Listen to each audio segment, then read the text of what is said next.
Hello and welcome again to the Mobile Library. Today we're going to be reading Chapter 5 of The Bad Beginning. So here's the illustration. Chapter 5. Unless you have been very, very lucky, you have undoubtedly experienced events in your life that have made you cry. So unless you have been very, very lucky, you know that a good long session of weeping can often make you feel better, even if your circumstances have not changed one bit. So it was with the Baudelaire orphans. Having cried all night, they rose the next morning feeling as if a weight were off their shoulders. The three children knew, of course, that they were still in a terrible situation, but they thought they might do something to make it better.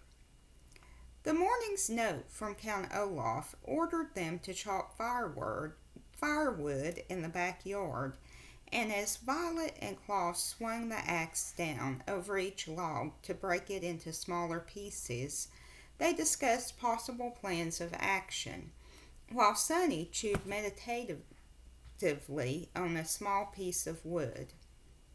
Clearly, Klaus said, fingering the ugly bruise on his face where Count Olaf struck him, we cannot stay here any longer. I would rather take my chances on the streets than live in this terrible place. But who knows what misfortunes would befall us on the streets, Violet pointed out. At least here we have a roof over our heads. I wish our parents' money could be used now instead of when you come of age, Klaus said.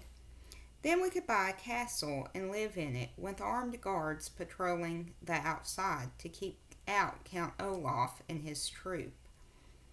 And I could have a large inventing studio, Violet said wistfully. She swung the axe down and split a log neatly in two, filled with gears and pulleys and wires and an elaborate computer system. And I could have a large library, Klaus said, as comfortable as Justice Strauss's, but more enormous. Gimbo! Sonny shrieked, which appeared to mean, and I could have lots of things to bite. But in the meantime, Violet said, we have to do something about our predicament. Perhaps Justice Strauss could adopt us, Klaus said. She said we were always welcome in her home. But she meant for a visit or to use her library, Violet pointed out. She didn't mean to live. Perhaps if we explained our situation to her, she would agree to adopt us, Klaus said hopefully. But when Violet looked at him, she saw that he knew it was of no use. Adoption is an enormous decision and not likely to happen impulsively. I'm sure you, in your life, have occasionally wished to be raised by different people than the ones who are raising you, but knew in your heart that the chances of this were very slim. I think we should go see Mr. Poe, Violet said. He told us when he dropped us here that we could contact him at the bank if we had any questions. We don't really have a question, Klaus said. We have a complaint. He was thinking of Mr. Poe walking toward them at Briny Beach with his terrible message. Even though the fire was of course not Mr. Poe's fault, Klaus was reluctant to see Mr. Poe because he was afraid of getting any more bad news. I can't think of anyone else to contact, Violet said. Mr. Poe is in charge of our affairs, and I'm sure if he knew how horrid Count Olaf is, he would take us right out of here. Klaus pictured Mr. Poe arriving in his car and putting the Baudelaire orphans inside to go somewhere else and felt a stirring of hope. Anywhere would be better than here. Okay, he said. Let's get this firewood all chopped and we'll go to the bank. Invigorated by their plan, the Baudelaire orphans swung their axes at amazing speed, and soon enough they were done chopping firewood and ready to go to the bank. They remembered Count Olaf saying he had a map of the city, and they looked thoroughly for it, but they couldn't find any trace of a map, and decided it must be in the tower where they were forbidden to go.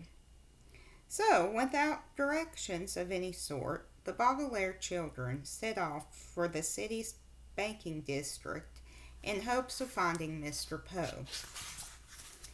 After walking through the meat district, the flower district, and the sculpture district, the three children arrived at the banking district, pausing to take a refreshing sip of water at the fountain of Victorious Finance. The banking district consisted of several wide streets with large marble buildings on each side of them, all banks. They went first to Trustworthy Bank, and then to Faithful Savings Loan, and then to Subservient Financial Services, each time inquiring for Mr. Poe. Finally, a receptionist at Subservient said she knew that Mr. Poe worked down the street at Mortuary Money Management. The building was square and rather plain looking, though once inside the three orphans were intimidated by the hustle and bustle of the people as they raced around the large echoey room. Finally, they asked a uniformed guard whether they had arrived at the right place to speak with Mr. Poe, and he led them into a large office with many file cabinets and no windows. "Why, hello," said Mr. Poe in a puzzled tone of voice. He was sitting at a desk covered with typed papers that looked important and boring. Surrounding a small framed photograph of his wife and his two beastly sons were three telephones with flashing lights. "Please come in." "Thank you," said Klaus, shaking Mr. Poe's hand. The Baudelaire youngsters sat down in three large and comfortable chairs. Mr. Poe opened his mouth to speak, but had to cough into a handkerchief before he could begin. "I'm very busy today," he said finally, "so I don't have much time to chat. Next time you should call ahead of time when you plan on being in the neighborhood, and I will put some time aside to take you to lunch." "That would be very pleasant," Violet said, "and we're sorry we didn't contact you before we stopped by, but we find ourselves in an urgent situation." "Count Olaf is a madman," Klaus said, getting right to the point. "We cannot stay with him." He struck Klaus across the face. "See his bruise?" Violet said. But just as she said it, one of the telephones rang in a loud, unpleasant wail. "Excuse me," Mr. Poe said, and picked up the phone. "Poe here," he said into the receiver. "What? Yes, no, yes, thank you." He hung up the phone and looked at the Baudelaires as if he had forgotten they were there. "I'm sorry," Mr. Poe said. "What were we talking about? Oh, yes, Count Olaf. I'm sorry you don't have a good first impression of him." "He has only provided us with one bed," Klaus said. "He makes us do a great many difficult chores. He drinks too much wine." "Excuse me," Mr. Poe said, as another telephone rang. "Poe here," he said. 7, 7, 7, 7, 6.5, 7. You're welcome." He hung up and quickly wrote something down on one of his papers, then looked at the children. "I'm sorry," he said. "What were you saying about Count Olaf? Making you do chores doesn't sound too bad." "He calls us orphans. He has terrible friends. He's always asking about our money." "Poco!" This was from Sonny. Mr. Poe put up his hands to indicate he had heard enough. Children," he said. "You must give yourselves time to adjust to your new home. You've only been there a few days." "We have been there long enough to know that Count Olaf is a bad man," Klaus said. Mr. Poe sighed and looked at each of the three children. His face was kind, but it didn't look like he really believed what the Baudelaire orphans were saying. "Are you familiar with the Latin term in loco parentis?" he asked.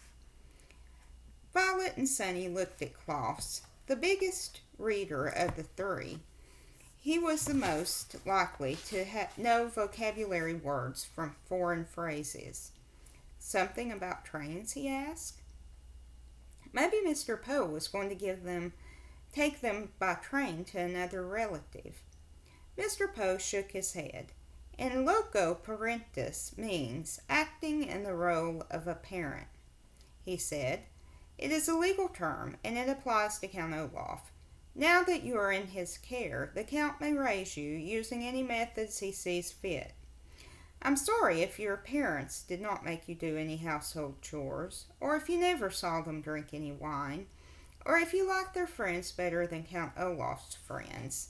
But these are things that you must get used to, as Count Olaf is acting in loco parentis. Understand?" "But he struck my brother," Violet said. "Look at his face." As Violet spoke, Mr. Poe reached into his pocket for his handkerchief, and covering his mouth, coughed many, many times into it. He coughed so loudly that Violet could not be certain he had heard her.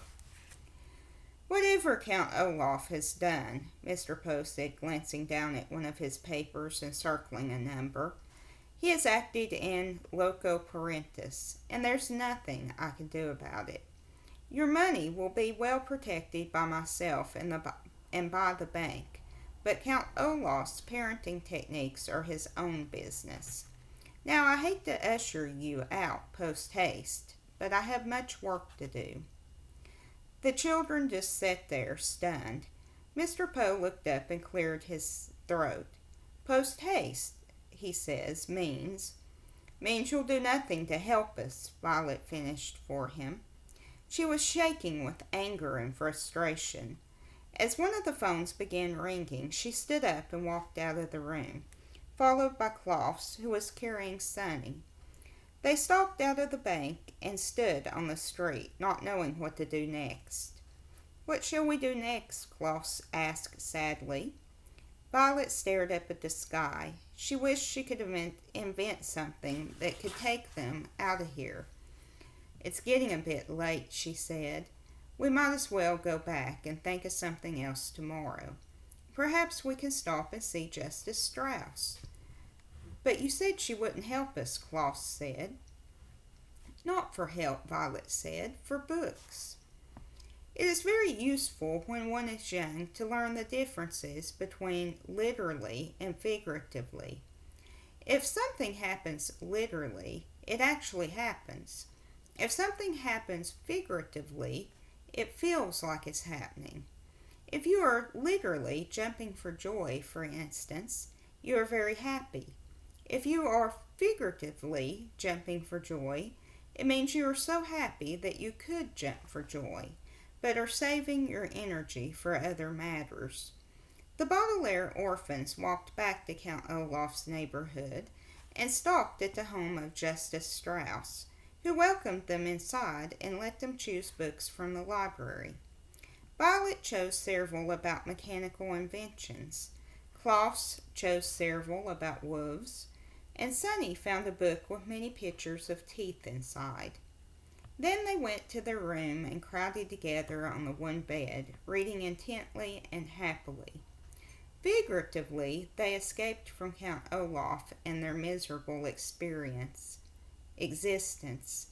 They did not literally escape, because they were still in his house and vulnerable to Olaf's evil and loco parentis ways. But by immersing themselves in their favorite reading topics, they felt far away from their predicament, as if they had escaped. In the situation of the orphans, figuratively escaping was not enough, of course. But at the end of a tiring and hopeless day, it would have to do. Violet, Klaus, and Sunny read their books, and in the back of their minds hoped that soon their figurative escape would eventually turn into a literal one. So join us tomorrow for chapter 6.